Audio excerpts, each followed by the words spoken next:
یہ کہانی کائنات کی تخلیق کے ایک ایسے لمحے سے شروع ہوتی ہے جب اللہ تعالیٰ نے اپنی قدرت سے ایک نئی مخلوق پیدا کرنے کا ارادہ فرمایا۔ ایک ایسی مخلوق جو زمین پر بسے گی، اس میں زندگی گزارے گی اور مختلف آزمائشوں سے گزرے گی۔ یہ مخلوق فرشتوں کی طرح محض عبادت کرنے والی نہ ہوگی، بلکہ اسے اختیار اور آزادی بھی دی جائے گی۔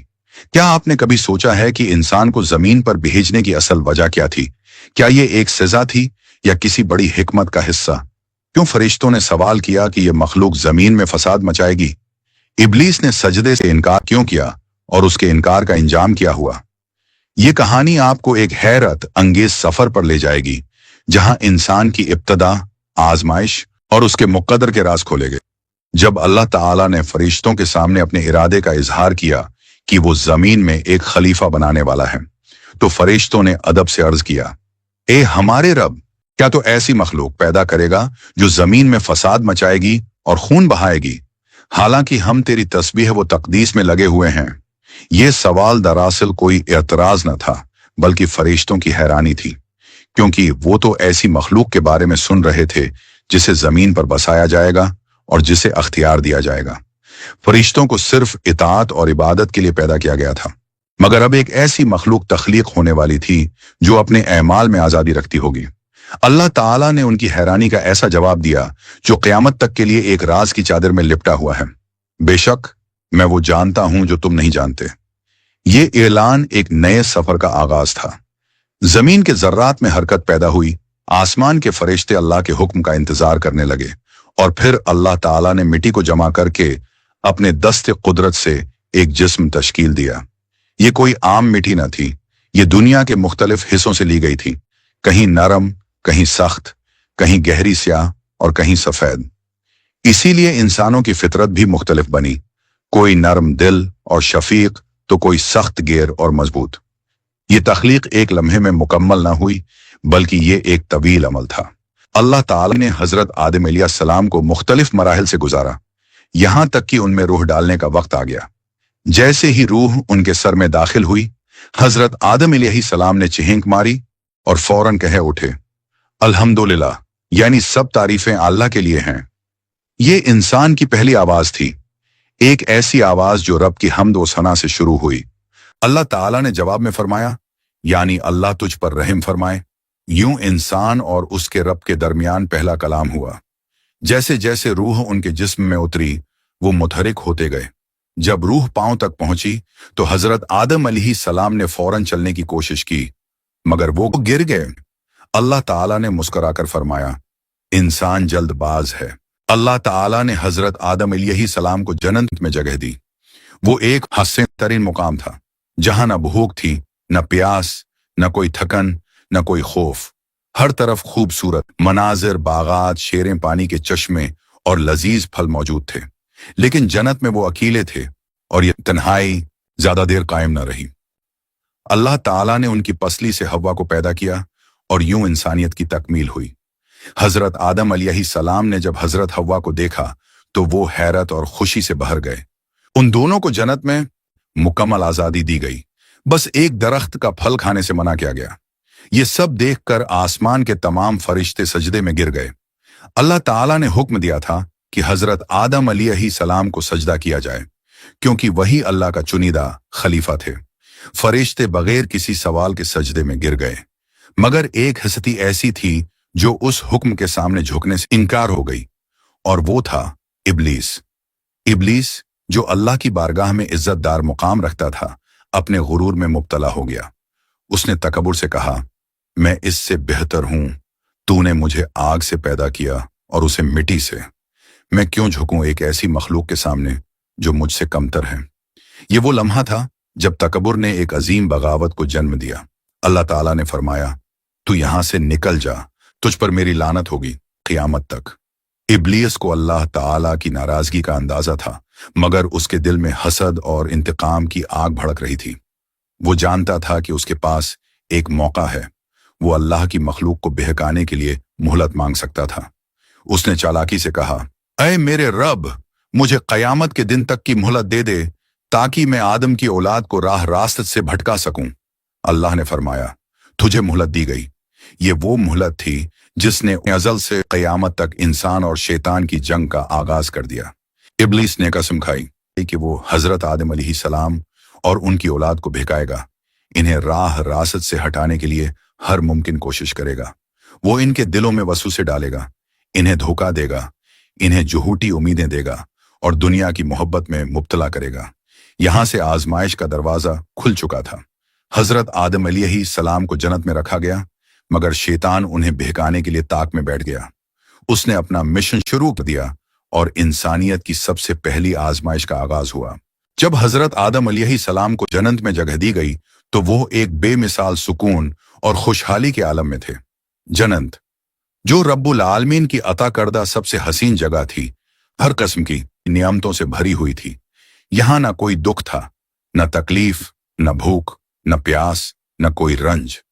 अल्लाह ताला ने हजरत आदम और हजरत हवा को जन्नत में मुकम्मल आजादी दी, जहां वो अपनी मर्जी से रह सकते थे और किसी भी नेमत से फायदा उठा सकते थे। मगर एक हुक्म दिया गया, मैं जहां चाहो आजादी से खाओ पियो, मगर उस एक दरख्त के करीब न जाना, वरना तुम जालिमों में से हो जाओगे। ये आजमाइश का पहला लम्हा था। हजरत आदम और हजरत हवा जन्नत में थे, लेकिन शैतान की दुश्मनी उनके साथ थी। शैतान जो पहले ही अल्लाह के हुक्म की नाफरमानी कर चुका था और जन्नत से निकाला जा चुका था, हजरत आदम और उनकी नस्ल को गुमराह करने के दर पे था। उसने अल्लाह से मोहलत मांगी थी कि वो इंसान को बहकाएगा, और अल्लाह ताला ने उसे क़यामत तक की मोहलत दे दी थी। शैतान ने उस मोहलत का फायदा उठाते हुए हजरत आदम और हजरत हवा को वरगलाने की साजिश शुरू की। वो उनके दिलों में वसवसे डालने लगा। उसने मुकाराना चाल चली और कहा, क्या है, मैं तुम्हें ऐसा दरख्त ना बताऊं जो हमेशा की जिंदगी का राज है। अगर तुम इस दरख्त का फल खा लो, हमेशा जन्नत में रहोगे, तुम कभी नहीं मरोगे और हमेशा की बादशाही तुम्हें नसीब होगी। ये अल्फाज बहुत प्रकशिश थे। इंसान की फितरत में हमेशा रहने की ख्वाहिश होती है, और शैतान ने इसी ख्वाहिश को निशाना बनाया। पहले तो हजरत आदम और हजरत हवा ने इनकार किया, क्योंकि अल्लाह ताला ने उन्हें सख्ती से मना किया था। मगर शैतान बार बार बहकाता रहा। वो कस्में खाकर कहने लगा, मैं तुम्हारा खैर खुआ हूं, मैं जो कह रहा हूं वो सरासर भलाई के लिए है। बलाखिर हजरत आदम और हजरत हवा शैतान के झांसे में आ गए। उन्होंने वही किया जिससे रोका गया था, और इस ममनुआ दरख्त का फल खा लिया। जैसे ही उन्होंने उस फल का जायका चखा, उनकी हकीकत बदल गई। उनके जिस्मों पर जो नूरानी लिबास था वो गायब हो गया, और वो खुद को बरहना महसूस करने लगे। घबराहट में उन्होंने जन्नत के पते तोड़कर अपने जिस्मों को ढांपने की कोशिश की। उन पर फौरी तौर पर अपनी गलती का एहसास हुआ, लेकिन वक्त निकल चुका था। जब हजरत आदम और हजरत हवा जमीन पर उतरे तो उनके लिए सब कुछ नया था। जन्नत की आराम जिंदगी के बाद जमीन की सख्तियां उनके लिए आजमाइश थीं।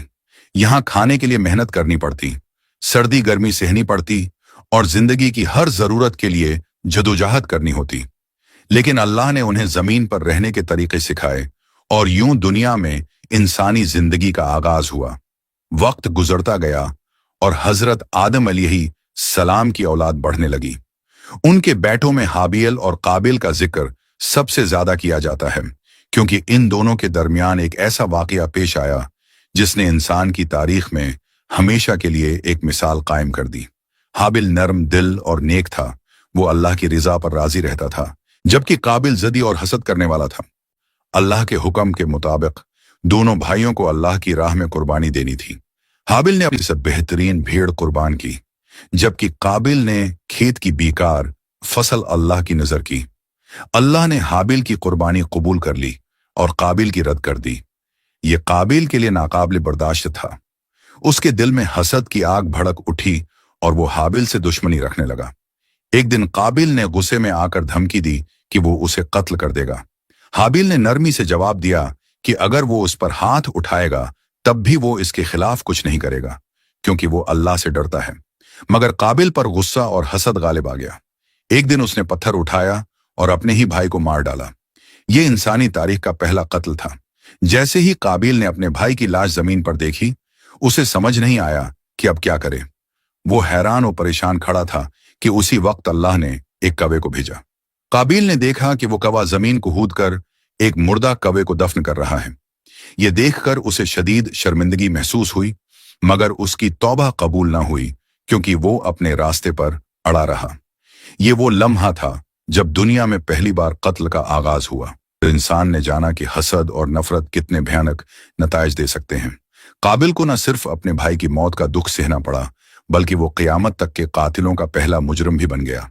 हजरत आदम अलैहिस्सलाम को जब अपने बेटे की मौत का इल्म हुआ तो वो बहुत रंजीदा हुए। उन्होंने अपनी औलाद को नसीहत की कि शैतान इंसान का सबसे बड़ा दुश्मन है, इसके वसवसों में न आना, हमेशा सच्चाई और नेकी के रास्ते पर चलना और अल्लाह की बंदगी करना, क्योंकि उसी में कामयाबी है। जब हजरत आदम अलैहिस्सलाम की वफात का वक्त आया तो उन्होंने अपनी औलाद को वसीयत की कि अल्लाह की हिदायत को मजबूती से थामे रखो। उनके दुनिया से जाने के बाद इंसानों ने जमीन पर अपनी बस्तियां बसाएं और यूं तमदुन और माशरती जिंदगी की बुनियाद पड़ी।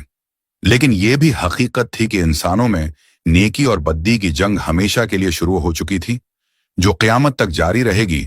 अगर आपको यह कहानी दिलचस्प लगी हो तो हमारे चैनल को सब्सक्राइब करें, वीडियो को लाइक और शेयर करें, ताकि मजीद लोग इन तारीखी और सबक आमूज वाकयात से वाकिफ हो सकें।